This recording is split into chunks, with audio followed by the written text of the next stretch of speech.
Hey everybody, Josh Sigurdson of World Alternative Media here, and of course I'm joined by economic analyst John Sneisen, and guess what? Justin Trudeau lied. Well, I don't think that anyone here is surprised.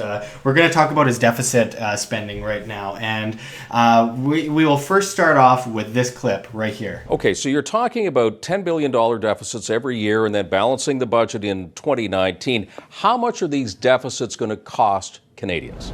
You know what? What's going to cost us is if we continue to have the kind of low growth and cuts that Mr. Harper has been doing for years. He can't get us out of deficit and hasn't been able to for the past 8 years, which is why we're in deficit right now, because he's not growing the economy. We need to make sure that we're investing in the kinds of jobs and growth that Canadians need to be able to be optimistic about their future, to have confidence in not just their own jobs, but their kids' jobs. And that's what I'm entirely focused on. All right, now, that was during the election. Now check out what he said more recently. We made two clear commitments in our fiscal framework as looking forward during the election campaign. One was to continue to decrease Canada's debt to GDP ratio every single year, and the other was to restore balance to the budget within our first mandate. We put forward $10 billion as the goal that we were looking to keep for modest deficits, but at the same time we committed on an ongoing basis to keep you apprised if the situation worsened, because the one thing we have committed to Canadians is to reverse the low growth that Canadians have experienced over the past 10 years. Oops. Well, and of course he said that he was going to eliminate the deficit by what, 2019? Yeah, I think so, yeah. Well, let's actually look into the facts here. The new budget has recently been released, and it doesn't quite paint the picture that Justin Trudeau told us, and go figure. What does the budget tell us, John? Well, let's just look at some figures here, and we'll pull up his proposed also reducing the debt to GDP ratio. Let's first look at the deficit that they're planning to run. He said $10 billion in a year. Well, he kind of, I don't know if it's the Common Core math or something that screwed up the budget. I think it runs in the family. Oh, maybe. But what we're looking at is a horrific number in my point of view. It's $29.4 million. Sorry to laugh about this. It's so insane that I can't just fathom myself. Like, why do we keep on listening to those politicians? They just tell you anything they want to get elected, and then they don't give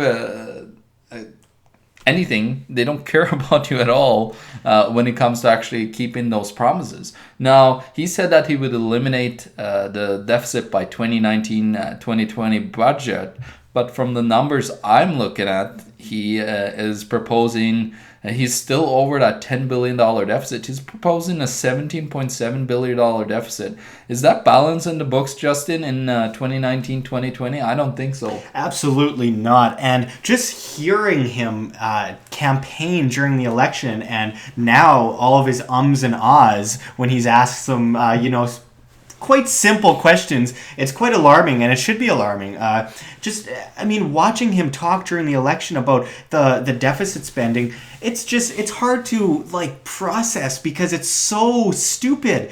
He isn't actually saying anything. He makes a few promises and follows that by, well, we need to get people back to work. We got to grow the economy. We got to do good things. Good things are good. Bad things are bad. It's just absolute insanity. Well, when it comes to his belief in growing the economy, I think it's just growing the size of the government, which, I don't know, some people think that's a part of the economy. That's really not. A government is supposed to be there to just provide you with some services that you might want. Now, when you look at the thought pattern of these guys and the politicians today, they believe that increasing the size of government, which is basically what he proposes here, it's massive. That's the way of creating growth. We've seen this all over the world, all these programs, all these massive infrastructure spending since 2008 in the United States to try to keep the economy on track. Well, actually, I think they got, we got to look at the numbers, but I think it was something it was below $1 to $1. It was 0 point something. in output of the spending that the government did. So actually you got less into the economy than they actually spent. So that basically means that they're spending way more than they will create in any value whatsoever. And looking at the debt as well, let's take a look at that. In 2016 to 2017, the debt is up at 648.7 billion. In 2019-2020 budget, they're looking at $718.2 billion in debt.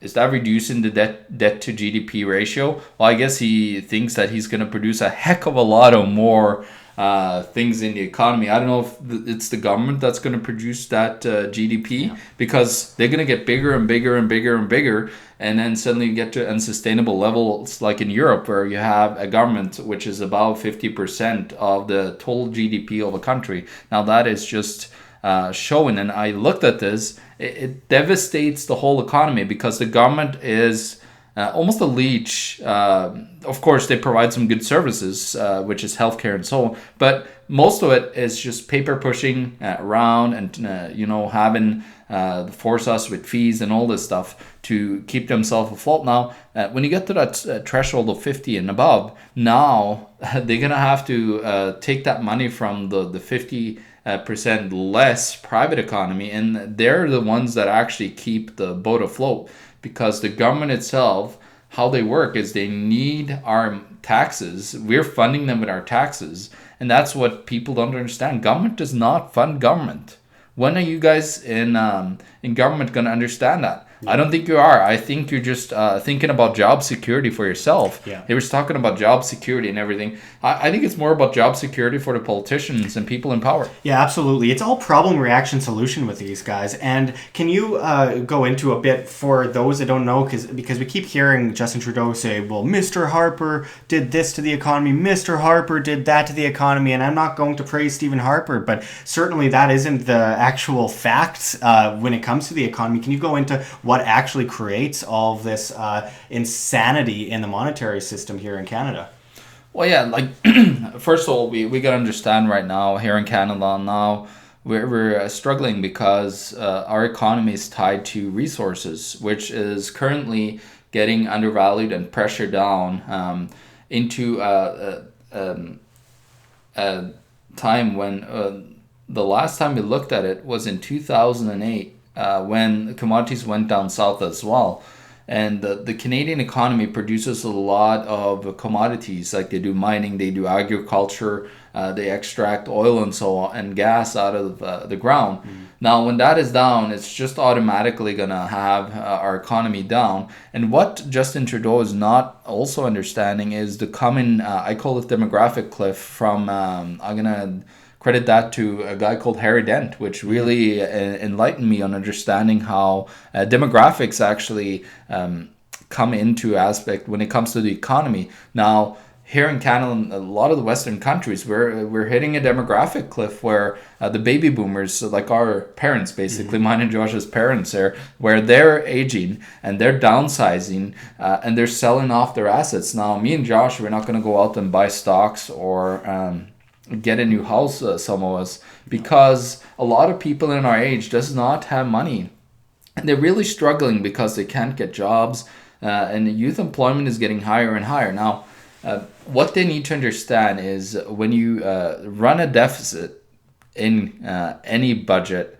that means that you're borrowing money that you don't have. You don't have that money. That money does not exist, and they believe that they could create through creating a bigger almost government, that they could actually create more revenue from that. But the problem is they need the revenue from the private sector, the actual people that produce and innovate and work hard in the economy. They're the ones that they need to grow. I would say here's a little bit of advice to Mr. Trudeau and everybody else that are in government in Canada, but not just Canada, all over the world. Have you ever thought about shrinking the size of the government? Have you ever thought about cutting taxes? There's been governments, actually here in Canada, the Harris government, not exactly sure when they were running in Ontario, but they cut a whole bunch of taxes. People were furious at them, some, especially unions and so on.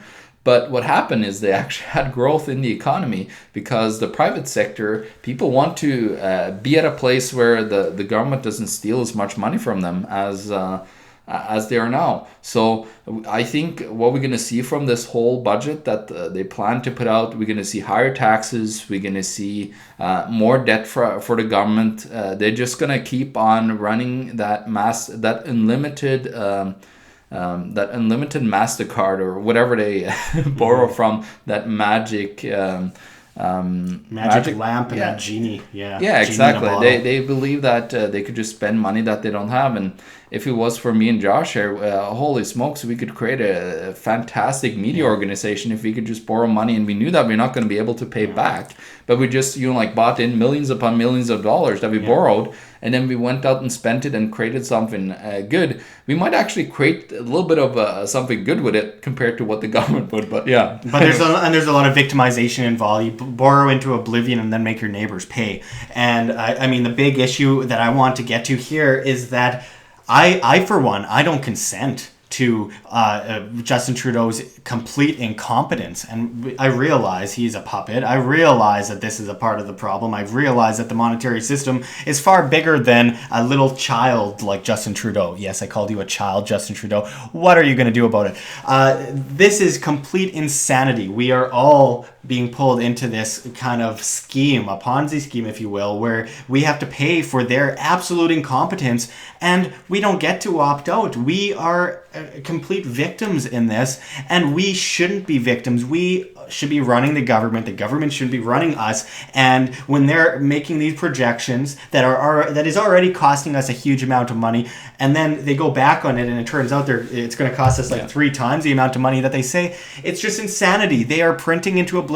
The paper money empire is going to fall, and thank God it will. But it's not going to fall before a lot of people are going to be hurt and a lot of people are going to be suffering. And we already see that. And it's time that we, the people, take back our money, take back our currency, and we have a more free and robust market where we can actually see things advance. We can see poor people get out of the gutter and get a job and get into something where they can actually produce something, and then those that produce those items, those that produce things in the private sector, then they create more jobs, and then they get more poor people out of the gutter, and before we know it, we have a great society. But we have a completely manhandled, destructive, incompetent, insane, and doomed to fail system. And it's up to us to do something about that. Thank you, John. Yeah. This was Josh Sigurdson, John Sneisen, signing out from World Alternative Media. Find the truth. Be the change.